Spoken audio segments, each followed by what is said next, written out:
کیا liver damage اور fatty liver کا ایڈوانس میں پتہ چلایا جا سکتا ہے؟ اس کا جواب ہے ہاں۔ 10 ایسی نشانیاں ہیں، اگر انہیں ٹائملی پہچان لیں تو آپ اپنے جگر کا بروقت علاج کرا کے بالکل نارمل زندگی گزار سکتے ہیں۔ تو بغیر ٹائم ضائع کیے ان 10 نشانیوں کی طرف چلتے ہیں، جن میں سب سے سر فہرست ہے نکٹالوپیا، یعنی رات کو یا اندھیرے میں کم نظر آنا۔ اب جگر کا ایک کام ہوتا ہے ریٹینول بائنڈنگ پروٹین بنانا، جو وٹامن اے کو بائنڈ کر کے آنکھوں تک پہنچاتا ہے۔ جگر کی خرابی کی صورت میں یہ پروٹین نہیں بنے گی، وٹامن اے آنکھوں میں نہیں پہنچے گا، اور اسی لیے رات کو یا کم روشنی میں آپ کو پراپر نظر نہیں آئے گا۔ دوسرے نمبر پہ ہے پاؤں اور ٹخنوں کی سوجن۔ اب جگر کی خرابی کی صورت میں البومن پروٹین نہیں بنتی، اور اس پروٹین کی کمی کی وجہ سے فلوئڈ بیلنس نہیں ہوتے اور آپ کے پاؤں اور ٹخنے سوجے رہتے ہیں۔ پاؤں کی سوجن پہ ایک الگ سے میں نے ویڈیو بھی بنائی ہوئی ہے، آپ اس ویڈیو کو بھی ڈیٹیلز کے لیے چیک کر سکتے ہیں۔ اور تیسری بڑی نشانی ہے آنکھوں کے گرد پیلے نشان پڑنا۔ اگر تو آپ کی آنکھوں پہ پلکوں کے ارد گرد سفید یا پیلے رنگ کے تھوڑے سے بمپس بنے ہوئے نشان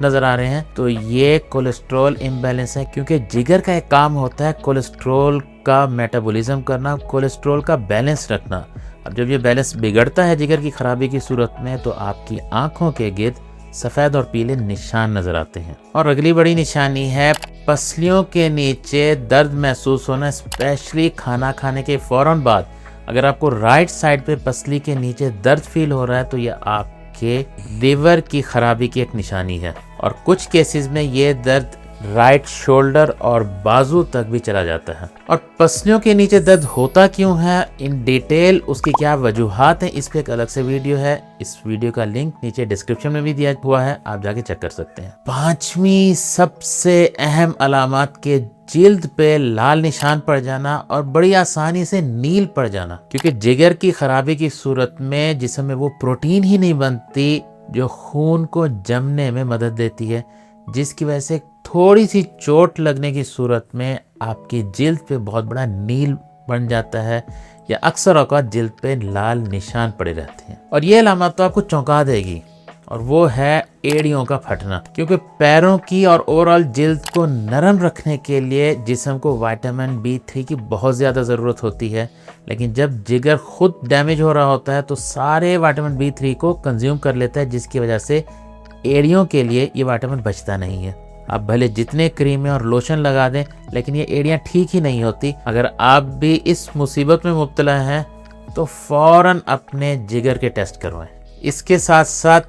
گہرے رنگ کا پیشاب آنا اور یرکان ہونا، یہ بھی لیور ڈیمیج کی 2 علامت ہیں۔ تو اگلی بہت ہی ان کامن سی نشانی بتا رہا ہوں، جن مریضوں میں لیور ڈیمیج ہوتا ہے وہ شروع میں یہ فیل کرتے ہیں کہ ان کی چھاتی، ان کی گردن یا کبھی کبھار چہرے پہ سرخ رنگ کی رگیں ایسے اکٹھی ہوئی ہیں جیسے کسی مکڑی کا جالا، بالکل پتلی پتلی لائنوں کی صورت میں کہیں نہ کہیں سے ظاہر ہو جاتی ہیں۔ اور اس کی وجہ بالکل ہی سادہ ہے کہ لیور ڈیمیج ہونے کی وجہ سے آپ کا ایسٹروجن لیول امبیلنس ہو جاتا ہے، اور ایسٹروجن امبیلنس ہونے کی وجہ سے یہ لائنیں ظاہر ہوتی ہیں۔ اور آخری نشانی تو بہت ہی کامن ہے کہ آپ کو بلا وجہ خارش رہنا۔ اگر تو آپ کو ہاتھوں پہ اور پاؤں کے تلوں پہ بہت زیادہ خارش ہے، رات کو سوتے ہوئے یہ خارش زیادہ ہو جاتی ہے، تو یہ لیور ڈیمیج کی ایک علامت ہے، کیونکہ لیور ڈیمیج کی صورت میں بائل ایسڈ فلٹر نہیں ہو پاتے اور یہ آپ کی جلد کے نیچے ڈپازٹ ہونے لگتے ہیں اور خارش کا سبب بنتے ہیں۔ لیکن کیا آپ یہ جاننا چاہیں گے کہ جگر کی خرابی کی صورت میں کیا ایسی چیزیں ہیں جو کھائی جائیں، کون سی روٹین فالو کی جائے، کیا پرہیز کیا جائے، کون سی ایکسرسائز کی جائے، یا کون سے کوئی ٹوٹکے لیے جائیں جس سے آپ کے جگر کی ہیلتھ صحیح ہو، یا اگر آپ کا جگر ویسے ہی صحت مند ہے